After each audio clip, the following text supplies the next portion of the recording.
हुए कहा, मुझे तुझे शांत करना ही होगा, यहाँ से घर वापस लेकर जाना ही होगा, ताबूत में फिर से बंद करना होगा। यहाँ से उसे लेकर जाने का मृगांका के पास बस एक ही तरीका था, तृष्णा के गुस्से में खुले हुए बालों को एक गूंथ में बांध पाए ताकि वो शांत हो। लेकिन तृष्णा तक पहुंचेगी कैसे? तृष्णा तो लोगों की लाशों के बीचों बीच खड़ी थी, बेखौफ, बेबाक। क्या होगा आगे? खौफ में तृष्णा की तरफ देखे जा रही थी। वो धीरे धीरे डरे हुए लोगों को वहां से हटाने की कोशिश कर रही थी। तृष्णा को कुछ समझ में नहीं आ रहा था कि उसके साथ क्या हो रहा है, क्या चल रहा है। वो चिल्लाती हुई मृगांका के पास आने की कोशिश कर रही थी। मौसी, मौसी, मैंने किसी को नहीं छुआ। मौसी मुझे ले चलो, मौसी मुझे ले चलो, मैंने किसी को कुछ नहीं किया। लेकिन तृष्णा का उसकी तरफ चलकर आना भी मृगांका के लिए खतरे से कम ना था। तृष्णा की आवाजें बदलती जा रही थी। एक आवाज मृगांका से मदद की गुहार मांगती और बाकी आवाजें उसको मौत की धमकी देती। बाकी आवाजें उसको मौत की धमकी देती। अगर पास भी आए ना तो ये नहीं बचेगी, ये नहीं बचेगी। मृगांका भय में थी, लेकिन अभी उसके लिए ज्यादा जरूरी बचे हुए लोगों को वहां से निकालना था। आसमान में बिजली की कड़कड़ाहट और तेज हवा से हवेली की हिलती खिड़कियां लाशों को भी भयभीत कर देने वाली थी। लोग चिल्ला रहे थे, मृगांका से मदद की गुहार कर रहे थे।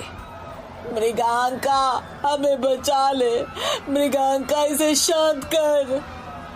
तृष्णा ने एक नजर एक गांव वाले को देखा और उसकी आंख सुलगी हुई आग की तरह लाल हो गई। मुझे शांत कराएगा? भूल गया कैसे मुझे नींद से उठा उठा कर मारा करता था तू? हाँ? ये सुनकर वो आदमी खौफ में वहां से भाग ही रहा था कि तृष्णा के गुस्से के प्रकोप ने उसे झांसे में ले लिया और मार डाला। फिर तृष्णा के अंदर से एक डरी हुई आवाज आई, मुझे बचा लो मौसी, मुझे दर्द हो रहा है।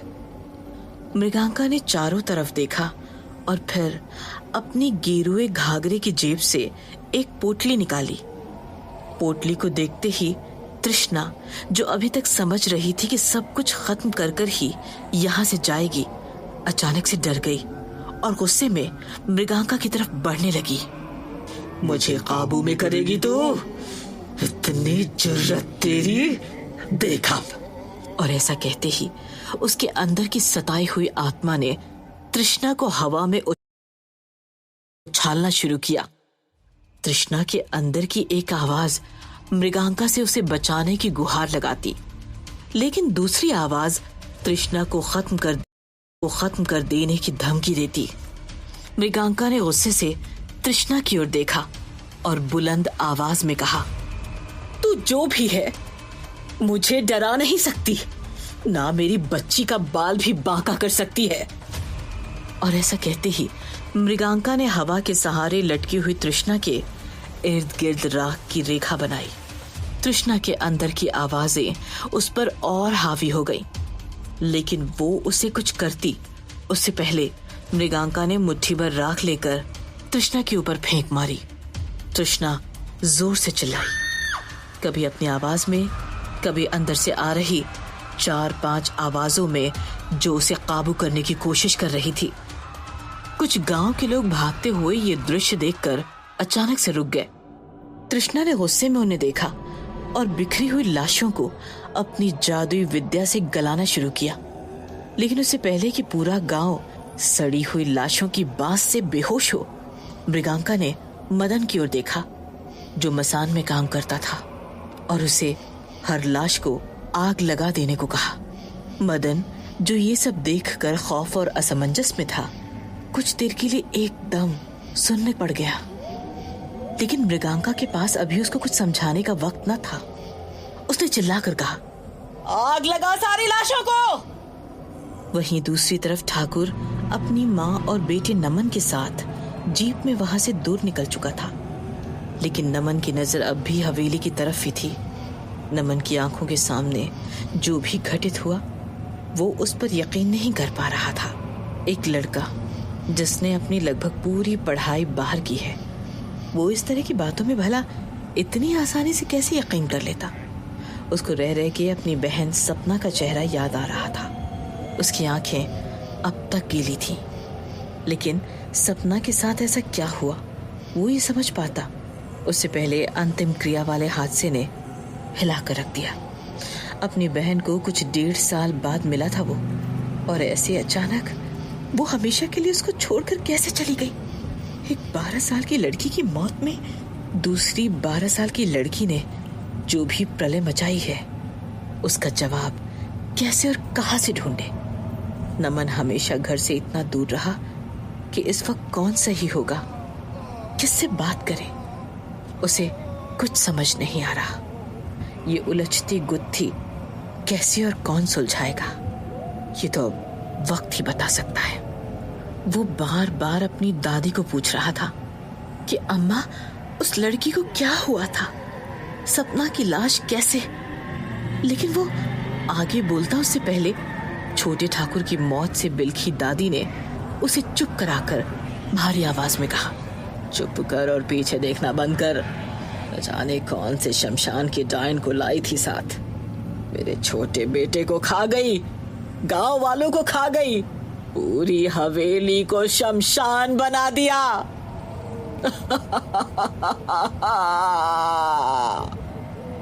और फिर बड़े ठाकुर को देखकर कड़ी आवाज में बोली, मायापुर के बाहर जोधरगढ़ में जो अपनी हवेली है, अब हम वहीं रहेंगे जब तक इस मृगांका और उसकी इस नाजायज लड़की को तू ठिकाने नहीं लगाता। ये सुनकर नमन भौचक्का रह गया और हकलाती हुई आवाज में बोला, अब ठिकाने लगाने का क्या मतलब है अम्मा? सपना का अंतिम संस्कार भी नहीं हो पाया। अगर मेरी बात मानी होती तो ये सब ना होता। मृगांका को जबरदस्ती क्रियाक्रम करने को नहीं कहना चाहिए था। लेकिन नमन की बात का जवाब ना ही ठाकुर ने दिया, ना ही अम्मा ने। नमन के मन में बहुत से सवाल थे। उसे कभी किसी ने नहीं बताया था कि उसकी माँ कैसे मरी। कैसे यकीन करे नमन कि उसकी बहन सपना, जो 1 घंटे पहले ही उसके साथ हंस खेल रही थी, उसने अचानक खुद को फांसी लगा दी। और 12 साल की तृष्णा को सपना की लाश को छूते ही ऐसा क्या हुआ कि गांव में दहशत फैल गई और लोग मरने लगे। नमन कुछ दिन रुकना चाहता था, लेकिन अम्मा और ठाकुर ने उसे वापस दिल्ली भेजने का तय कर लिया था। ठाकुर ने अपने ड्राइवर दीवान सिंह को कहा, आज रात ही इसे हॉस्टल छोड़कर आओ, तुम सामान बाद में भिजवा देंगे। मगर अम्मा, अब छोटे का अंतिम संस्कार कैसे होगा? नहीं होगा, कुछ नहीं हो सकता। अब वो बस एक लाश है जिसका भस्म हो जाना ही बेहतर है। अम्मा ने ऐसा क्यों कहा किसी को नहीं पता था, और ना ही कोई पूछने की स्थिति में था। कुछ तो था जो सिर्फ अम्मा जानती थी। यहां मदन सारी लाशों में आग लगा रहा था, और जब छोटी ठाकुर की लाश के पास पहुंचा तो उसने मृगांका को पूछा कि इसका क्या करना है। जला दे, उसका हाथ भी नहीं बचना चाहिए, सब भस्म होना चाहिए। मदन ने मृगांका की बात सुनकर लाश को तो आग लगा दी थी, लेकिन ठाकुर का हाथ उसे कहीं भी आसपास नहीं दिखा। वो मृगांका को बताना चाहता था, लेकिन नहीं बता पाया। मृगांका, जो तृष्णा को काबू करने में संलग्न थी, मदन को तेज आवाज देकर बुलाकर बोली, तृष्णा को पकड़, और कुछ भी हो जाए इसे इस घेरे से बाहर जाने मत देना। मृगांका ने मंत्र पढ़ना शुरू किया। जैसे जैसे मृगांका की आवाज ऊंची होती जाती, तृष्णा और बेकाबू होती जाती। बस हवेली के मैदान में मदन, मृगांका, तृष्णा और तृष्णा के अंदर शोरगुल मचाती वो आत्माएं थीं, जो उसके शरीर में कैसे और कहां से आ गई, अभी बता पाना मुश्किल था। मृगांका अब मंत्र बोलते बोलते तृष्णा तक पहुंच रही थी, लेकिन तृष्णा उसको देख ऐसे हंस रही थी जैसे उसका मजाक उड़ा रही हो। उसको कह रही हो कि वो कुछ भी कर ले, उसको काबू में नहीं कर सकती। मृगांका ने अभिमंत्रित रस्सी का एक कोना खुद पकड़ा और एक कोना मदन को दिया, लेकिन तृष्णा ने मदन को धक्का मारकर इतनी दूर फेंका कि वो दर्द में कराहने लगा। हवा का रुख मृगांका को तृष्णा के पास जाने से रोक रहा था। उसके पैर राख के घेरे के पास बढ़ ही नहीं रहे थे, जैसे उसे कोई शक्ति रोक रही हो। मृगांका को समझ नहीं आ रहा था कि ये क्यों हो रहा है, उसकी शक्तियां क्यों उसका साथ नहीं दे रही हैं। तृष्णा की आंखों का रंग पीले से लाल होता, लाल से एकदम सफेद। उसको देखकर आसमान में उड़ती चील भी खौफ में भाग रही थी। मृगांका तृष्णा के बहुत पास पहुंच चुकी थी। अब बस उसे उसके हवा में उड़ते बाल, जो डरावने जाल की तरह लग रहे थे, उन्हें अभिमंत्रित धागे से बांधना था। तृष्णा अचानक से कुछ बड़बड़ाने लगी और उसकी आवाज इतनी कर्कश हो गई कि मृगांका और मदन के कानों के पर्दों को चीरने लगी। तृष्णा के अंदर की आत्माएं मृगांका के ध्यान को भंग करना चाहती थी, लेकिन उसको भी पता था कि उसने अगर ध्यान भंग किया तो उसकी अभी तक की सारी मेहनत खाक हो जाएगी और एक बार सारी आत्माएं तृष्णा पर हावी हो गई तो वो हमेशा के लिए उसे खो देगी। मृगांका ने तृष्णा की आंखों में देखा, कोड़ी की तरह अभिमंत्रित रस्सी को हाथ से कसकर पकड़ा और राख की रेखा के अंदर पैर रखते ही तृष्णा को उस रस्सी से इतना तेज मारा कि उसके गले में वो रस्सी फंदे की तरह फंस गई। 12 साल की तृष्णा कराहने लगी। मृगांका की आंखें भीग आई और उसने दर्द में कहा, मेरे पास और कोई चारा नहीं है, तेरा गला मुझे बांधना पड़ेगा ताकि वो आवाजें बाहर ना पाए। तृष्णा जोर लगाती रही लेकिन रस्सी को छू ना पाई। मृगांका ने तृष्णा की हवा में उड़ते बरगद की जड़ों की तरह दिखते बालों को कस के पकड़ा और फिर अपने हाथ से काले रंग के धागे को निकालकर उन पर बांधा। देखते ही देखते तृष्णा की आंखों का रंग सफेद से लाल और लाल से पीला हो गया और वो बेहोश होकर गिर गई। अब उन 10-15 लाशों के बीच मृगांका बेहोश तृष्णा को गोद में लिए हुए तबाही को नजरें घुमाकर देख रही थी। उसको पता था तृष्णा को यहाँ लाकर उसने गलती की है, लेकिन उसे भी ये नहीं पता था कि तृष्णा का खून इतना कहर ढा देगा। मृगांका ने तृष्णा को जमीन पर एक कोने में रखा और 12 साल की सपना की सड़ी हुई लाश के पास गई। उसे थोड़ी देर देखती रही और बोली, मुझे माफ करना, तुझे मुक्ति नहीं दिला पाई। और फिर उस पर मृगांका ने सफेद कपड़ा डाला और आग लगा दी। एक मौत के बदले इतनी मौतें हो जाएंगी, ये शायद मायापुर गांव के इतिहास में क्या किसी भी गांव प्रांत के इतिहास में कभी ना हुआ होगा। मृगांका ने जाकर मदन को सहारा देकर उठाया और कहा, तेरे हाथ में अभिमंत्रित धागा था, इसीलिए तुझे छूकर भी वो नुकसान नहीं पहुंचा पाई। मदन ने मृगांका से पूछा, लेकिन मुझे समझ नहीं आया कि ये क्या हुआ। आधा गांव मौत के घाट उतर गया, ठाकुर हवेली छोड़कर चला गया। मृगांका, मुझे सब कुछ बता। मृगांका ने बस उसे ये कहा कि कुछ भी बताने से पहले वो इस बात की तह तक जाना चाहती है, लेकिन तब तक उसे ये बात अपने सीने में कैद कर कर ही रखनी होगी। मृगांका अब तृष्णा के पास बढ़ने लगी। उसने तृष्णा को ममता भरी नजरों से देखा और फिर उसके सर पे हाथ रखकर कहा, तू वो नहीं जो मैंने सोचा था, लेकिन मैंने तुझे पाला है और तेरी रक्षा भी मैं ही करूंगी। मेरी गलती थी, मुझे तुझे सब बताना चाहिए था। मृगांका ने पहली बार शायद नरम होकर तृष्णा को देखा था। पहली बार उसे एहसास हुआ कि उसे तृष्णा को प्यार से संभालना होगा। अपनी चुन्नी को उसने तृष्णा पर लपेटा, नन्ही 12 साल की बच्ची को गोद में लिया और अपने घर की तरफ बढ़ने लगी। उसके पीछे जलती हुई लाशें धुआं होती रहीं। चील कौओं की आवाज के सिवा अब वहां कोई आवाज न थी। मदन भी मृगांका के साथ वहां से निकल गया। ठाकुर की सफेद हवेली धुएं में मटमैली हो गई थी।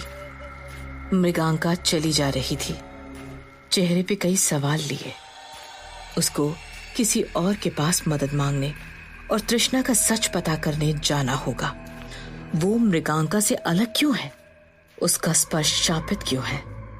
तृष्णा के घाव खुद भर जाते हैं। तृष्णा के अंदर जो आवाजें थीं, वो किसकी थीं? इन सवालों का जवाब उसे एक ही इंसान दे सकता है, बूढ़ा बंगारू, जिसने मृगांका को विद्या सिखाई, जिसने मृगांका को गिद्ध का निवाला बनने से बचाया, जिसने मृगांका को जंगल से ला अपने घर में जगह दी और उसे बताया कि वो उसे सफतुरा नामक गांव में अमावस की रात को पड़ी मिली, और जिस लड़की को अमावस की रात किसी ने जंगल में छोड़ दिया हो, वो जरूर किसी औरत की मौत का कारण बनी होगी। मृगांका के पैदा होते ही उसकी माँ, दादी, बहन मर गए थे और उसका पश्चाताप यही था कि वो औरतों का अंतिम संस्कार करे ताकि अगले जन्म में उस पर किसी की मौत का कर्ज न चढ़े। मृगांका को भी बूढ़े बंगारू ने 12 साल तक एक पेड़ के तने में बनी गुफा में रखा था। बाहर निकलने के बाद उसने मृगांका को आत्माओं को वश में करने की विधि सिखाई। बस एक बार ही उस पर एक आत्मा हावी हुई थी। उसके स्पर्श से फूल जरूर मुरझाया, लेकिन कभी किसी की जान नहीं गई थी। तृष्णा को गोद में लिए घर जाते हुए वो ये सब सोच रही थी, और उसको और तृष्णा को देख रास्ते में लोग अपने घर की खिड़कियां और दरवाजे बंद कर ऐसे अंदर जा रहे थे जैसे मृगांका जिस गली से जाएगी मौत साथ में लेकर आएगी। मदन भी शमशान के पास अपनी कुटिया में वापस चला गया था और मृगांका ने उसे शुक्रिया देते हुए कहा, तू आखिर तक मेरे साथ रहा। तू ना होता तो मैं ये सब अकेले नहीं कर पाती। तू क्रियाकर्म की विधि करती है और मैं शव को उसके गंतव्य पर भेजता हूँ, इसीलिए तुझे मुझे शुक्रिया देने की कोई जरूरत नहीं। तू इस लड़की का ध्यान रख, अब गांव वाले तुझे चैन से रहने नहीं देंगे। थोड़ा संभाल के मृगांका। मृगांका उसे मन से मुस्कान दे वहां से निकल गई। वो अपने घर की गली में पहुंची।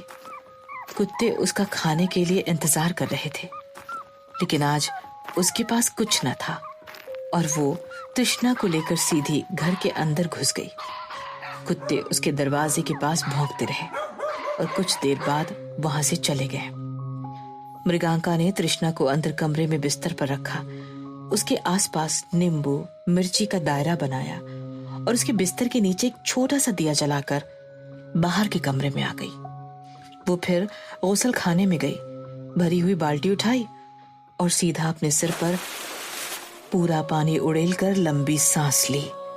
वो खुद से घबराई हुई आवाज में बोली, कहाँ है तू बूढ़ा बंगारू?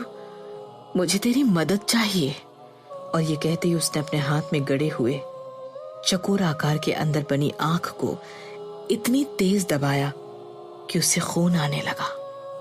ऐसा लगा उसके हाथ में गुदे चिन्ह की कंपन दूर जंगल तक पहुंची और वहां के हर पेड़ को पेड़ों में लिपटे सांपों को हिलाकर रख दिया। चिन्ह की कंपन जाकर जमीन के एक टुकड़े से टकराई और वहां पर विस्फोट हो गया। ऐसा लगा कि ये सब कोई देख रहा है। अचानक से वहां किसी के पैरों की आहट सुनाई दी। राख में लिपटे नंगे पैर। जैसे जैसे पैर आगे बढ़ते, हाथ में पकड़ा हुआ भाला जमीन में छेद बनाते जाता। ऐसा लग रहा था कि काल खुद जमीन पर आ पहुंचा है। वो पैर जमीन में पड़े गद्दे के समान रुके। उसका प्रतिबिंब आसमान की ओर देख रहा था। वो होने वाले प्रलय को महसूस कर सकता था। ये बूढ़ा बंगारू ही था। उसकी काली सफेद दाढ़ी, गहरी आंखें, हाथ में बंधे अनेक किस्म के तिलिस्म और शरीर में वस्त्र के नाम पर उसने बस काले रंग का कपड़ा लपेटा हुआ था। देखकर तो ये समझ आता था कि ये कोई महाज्ञानी, महाअघोरी पुरुष ही है। लेकिन क्या ये मायापुर गांव को तृष्णा के प्रलय से आजाद कर पाएगा? वहीं दूसरी तरफ ठाकुर की अम्मा कमरे में बैठ कुछ सोच रही थी और उसके जहन से निकली कुछ आवाजें उसे परेशान कर रही थी, जो चीख चीख कर कह रही थी, आज तेरी वजह से तेरा बेटा मरा है, वो लड़की नहीं तू है उसकी जिम्मेदार। खौफ में अम्मा की आंखों से पानी निकलने लगा। उसने मन को शांत करने के लिए गले में बंधे ताबीज को छूना चाहा, लेकिन ताबीज तो गले में था ही नहीं। अम्मा का डर साफ दिखाई दे रहा था। उसने ठाकुर का नाम चिल्लाना शुरू किया, मुन्ना, मुन्ना कहाँ है तू? लेकिन ऐसा लगा जैसे कि वो हवेली में एकदम अकेली है। अचानक से दीवार में लगी ठाकुर की बीवी नमन की मां और उसकी बहू की तस्वीर जमीन पर गिरी। ऐसा लगा जैसे वो तस्वीर बस अम्मा को ही देख रही है। वो फिर मुन्ना मुन्ना चिल्लाने लगी। उसका गला सूख रहा था, उसके हाथ पैर कांप रहे थे। वो पानी के जग की तरफ बढ़ना चाहती थी, लेकिन ऐसा लगा जैसे कोई जादुई शक्ति उसे रोक रही है। वो जमीन पर गिर गई और अब उसके गले से आवाज भी नहीं निकल रही थी। उसका दम घुटने लगा था। वो पर्दे के छोर को पकड़े हुए थी, लेकिन कोई शक्ति उसे अपने पास खींच रही थी। ठाकुर नमन के साथ बाहर था, इस बात से बेखबर कि अंदर क्या चल रहा है। वो नमन को कह रहा था कि अब तुम्हें जब तक आने को ना बोला जाए यहां वापस नहीं आना। नमन कुछ कहता कि उसकी नजर ऊपर हिलते पर्दे पर पड़ी और उसने कहा, अम्मा के कमरे में। और नमन और ठाकुर दोनों ऊपर देखते हुए अम्मा के कमरे की तरफ भागे। अम्मा को देखकर वो सुन्न रह गए। वो बेसुध जमीन पर पड़ी थी। नमन ने अम्मा पर पानी के छींटे मारे और उन्हें बिस्तर पर लिटाया। ठाकुर सोचने लगा, ऐसा क्या हुआ होगा अम्मा को कि वो अचानक से ऐसे जमीन पर गिरकर बेहोश हो गई। कि तभी उसकी नजर जमीन पर पड़े टूटे हुए फोटो फ्रेम पे पड़ी। वो कुछ देर अपनी बीवी की तस्वीर देखता रहा और फिर उसे टेबल की दराज में डाल दिया। नमन ने बाप को फोटो अंदर रखते हुए देखा, लेकिन कुछ पूछा नहीं, बस इतना कहा, अम्मा के ठीक होने तक मैं यहीं रुकता हूं डैड, मेरी जरूरत पड़ सकती है यहां। ठाकुर को भी कोई सहारा चाहिए था, इसीलिए उसने कुछ नहीं कहा। नमन ने दीवान सिंह को गाड़ी से उसका लैपटॉप ऊपर लाने को कहा। नमन दिमाग से तेज था। वो भी चाहता था यहां रहना ताकि जान पाए कि आखिर हो क्या रहा है। दीवान सिंह नीचे गया और जीप से लैपटॉप निकालकर ऊपर जाने लगा। तभी जीप की पीछे की लाइट खुद जली। हवेली का गेट खुलने लगा। ऐसा लगा कोई खौफनाक रूह को चीरती हुई हवा जीप की तरफ बढ़ रही है और वो फिर जीप के पीछे जाकर ठहर गई। छोटे ठाकुर तेज सिंह का धड़ से अलग हुआ हाथ जीप में था, जो खुद हिल रहा था। ऐसा लग रहा था कि हाथ में जान अभी भी बाकी है। उधर मदन बिस्तर में लेटे लेटे सोच रहा था कि उसे मृगांका को छोटे ठाकुर का हाथ वहां पर न होने वाली बात बता देनी चाहिए।